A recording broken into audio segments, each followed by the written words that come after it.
Hi అండి, welcome back to our channel DJs recipe book. ఈరోజైతే recipe బుక్లోని recipe Andhra special గోంగూర నిలవ పచ్చడి. ఈరోజైతే నేను పర్ఫెక్ట్ కొలతలతో ఈ పచ్చడిని ఎలా ప్రిపేర్ చేసుకోవాలో మీతో షేర్ చేయబోతున్నాను. అలాగే ఈ వీడియోని చివరిదాకా చూసి ఈ రెసిపీని మీరు కూడా ఒకసారి ట్రై చేసి మీకు ఎలా వచ్చింది అనేది కామెంట్ రూపంలో తెలపండి. అలాగే మీరు కనుక మన ఛానల్ని మొదటిసారి చూస్తున్నట్టయితే తప్పకుండా సబ్స్క్రైబ్ చేసుకోండి. ఇప్పుడు ఎలా చేయాలో తెలుసుకుందాం. ఈ పచ్చడిని ప్రిపేర్ చేయడానికి నేను ఒక పెద్ద కట్టనైతే గోంగూర కట్టని తీసుకున్నాను. ఇది ఎర్ర గోంగూర అండి. మాకైతే ఇక్కడ తెల్ల గోంగూర దొరకదు కాబట్టి నేను ఈ పచ్చడిని ఎర్ర గోంగూరతోని ప్రిపేర్ చేశానండి. ముందుగా దీంట్లో ఉన్న ఆకులన్నిటినీ శుభ్రంగా ఒలుచుకోవాలి. కాడలైతే రాకూడదు. చూసారు కదా, ఈ మాదిరి ఆకులన్నిటినీ ఒలుచుకోవాలి. ఇలా ఒలుచుకున్న ఆకులన్నిటినీ శుభ్రంగా 2-3 సార్లు వాష్ చేసుకొని తడి లేకుండా ఒక కాటన్ క్లాత్ మీద ఆరబెట్టుకోవాలి. తడి ఆరిన తర్వాత ఈ గోంగూరని ఏదైనా ఒక పాత్రలోకి తీసుకోవాలి. ఆ పాత్రకు కూడా తడి ఉండకూడదండి. ఇలా తీసుకున్న ఈ గోంగూరని ఏదైనా ఒక పాత్ర తీసుకొని దాంతో మనం దీన్ని మెషర్ చేసుకోవాలి. నేను తీసుకున్న ఈ గోంగూర ఈ పాత్రకు కరెక్ట్గా 4 పాత్రలు గోంగూర అయితే వచ్చింది.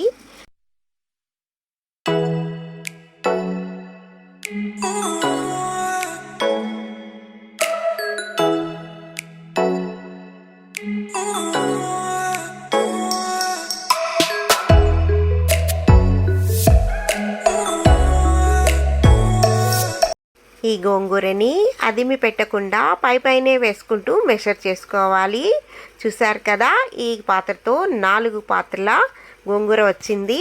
దీనికి నేను 100 గ్రాముల దాకా చింతపండుని తీసుకున్నాను.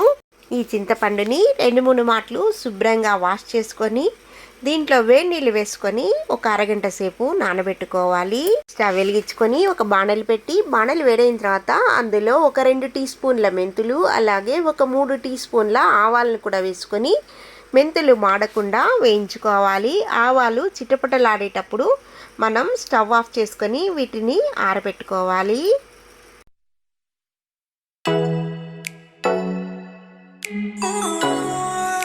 మనం ఏ పాత్రతో గోంగూరని కొలుచుకున్నామో ఆ పాత్రతో ముక్కాలకి ఆయిల్ తీసుకున్నాను. ఇప్పుడు చల్లారబెట్టుకున్నటువంటి మెంతులు ఆవాల్ని ఒక మిక్సీ జార్ తీసుకొని అందులో వేసి పొడి చేసుకోవాలి. చూసారు కదా, చాలా మెత్తగా అయితే పొడి చేసుకోవాలి. ఇలా పొడి చేసుకున్న తర్వాత దీన్ని ఒక పాత్రలో వేసి సపరేట్గా పెట్టుకోవాలి. అలాగే అదే జార్లో మనం నానబెట్టుకున్నటువంటి చింతపండును కూడా వేసి కొద్దిగా వేడి నీళ్ళని కూడా చేర్చుకొని మనం దీన్ని మెత్తగా పేస్ట్ లాగా రుబ్బుకోవాలి. ఇలా రుబ్బుకున్న ఈ చింతపండుని సపరేట్గా ఒక పాత్రలోకి తీసుకోవాలి. ఇప్పుడు మళ్ళీ స్టవ్ మీద మనం బాండలు పెట్టుకొని అందులో ఒక 100 గ్రాముల దాకా ఆయిల్ వేసుకొని ఆరబెట్టుకున్నటువంటి గోంగూరని వేసుకొని ముద్దగా అయ్యేంత వరకు వాడ్చుకోవాలి. చూసారు కదా, మనం తీసుకున్న గోంగూర చాలా ఎక్కువగా ఉంది, బాణలు చిన్నదిగా ఉంది కదా. ఇప్పుడు ఇది కొద్దిగా మగ్గిన తర్వాత మరికొంత గోంగూర వేసుకుంటూ ఇలా మొత్తం గోంగూరని ముద్దగా అయ్యే వరకు వాడ్చుకోవాలి. అలా మొత్తం ఆకు వేసుకున్న తర్వాత కొద్దిగా వాడిన తర్వాత ఇందులో ఒక 1/2 టేబుల్ స్పూన్ దాకా పసుపును కూడా చేర్చుకొని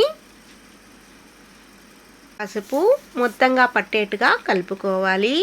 మనం వేసుకున్నటువంటి నూనె పైకి తేలే వరకు ఈ గోంగూరని వాడ్చుకోవాలి. చూసారు కదా, నూనె ఎలా పైకి తేలిందో. ఇప్పుడు స్టవ్ ఆఫ్ చేసి దీన్ని బాగా చల్లారబెట్టాలి. ఇప్పుడు మిక్సీ జార్ తీసుకొని మనం ముందుగా చల్లారబెట్టుకున్నటువంటి గోంగూరని వేసుకొని ఇందులో తగినంత ఉప్పును కూడా చేర్చుకోవాలి. ఉప్పు అనేది గోంగూర పులుపు మీద ఆధారపడి ఉంటుంది. నేను తీసుకున్న గోంగూర పులుపుగా ఉంటుంది కాబట్టి నేను 75 గ్రాముల దాకా ఉప్పును తీసుకున్నాను. ఇలా ఉప్పు చేర్చుకొని మొత్తం పేస్ట్ లాగా రుబ్బుకోవాలి. ఇప్పుడు స్టవ్ వెలిగించుకొని మనం గోంగూరని వాడ్చుకున్న బాండట్లోనే దాదాపుగా ఒక 100 గ్రాముల దాకా ఆయిల్ వేసుకొని మనం రెడీ చేసుకున్నటువంటి చింతపండు గుజ్జును పచ్చివాసన పోయే వరకు ఉడికించుకోవాలి.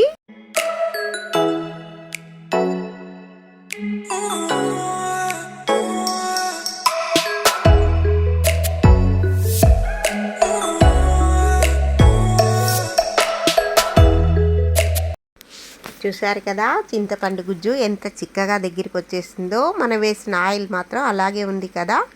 ఇప్పుడు స్టవ్ ఆఫ్ చేసుకునేసి దీన్ని బాగా చల్లారనివ్వాలి.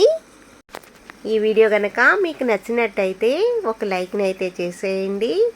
ఇప్పుడు పోపు కోసం ఒక బాణలి పెట్టి అందులో మిగిలి ఉన్న నూనెను వేసి నూనె వేడైన తర్వాత అందులో ఒక 2 టీ స్పూన్ల దాకా ఆవాలు, అలాగే ఒక అర టీ స్పూన్ ఇంగువ పొడిని వేసుకొని ఆవాలు చిటపడలాడే వరకు వేయించుకోవాలి.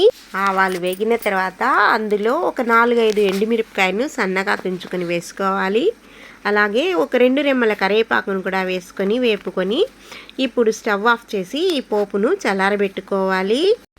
మనం ముందుగా చల్లారబెట్టుకున్నటువంటి చింతపండుని తీసుకొని అందులో ఒక 100 గ్రాముల దాకా మిరప్పొడిని వేసుకొని చింతపండు మిరప్పొడి బాగా కలిసేట్టుగా కలుపుకోవాలి. ఇప్పుడు ఇందులో మనం ముందుగా గ్రైండ్ చేసుకున్నటువంటి గోంగూరను కూడా వేసి బాగా మిక్స్ చేసుకోవాలి.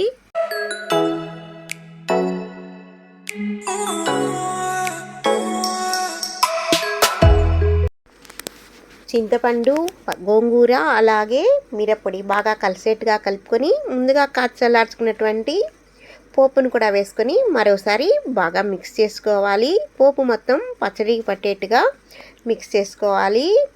ఇప్పుడు ఇందులో మనం ముందుగా రెడీ చేసుకున్నటువంటి మెంతులు, ఆవాల పిండిని కూడా వేసి మరోసారి బాగా మిక్స్ చేసేసుకున్నామంటే అంతే అండి, ఎంతో టేస్టీ గోంగూర నిలవ పచ్చడి రెడీ అయింది.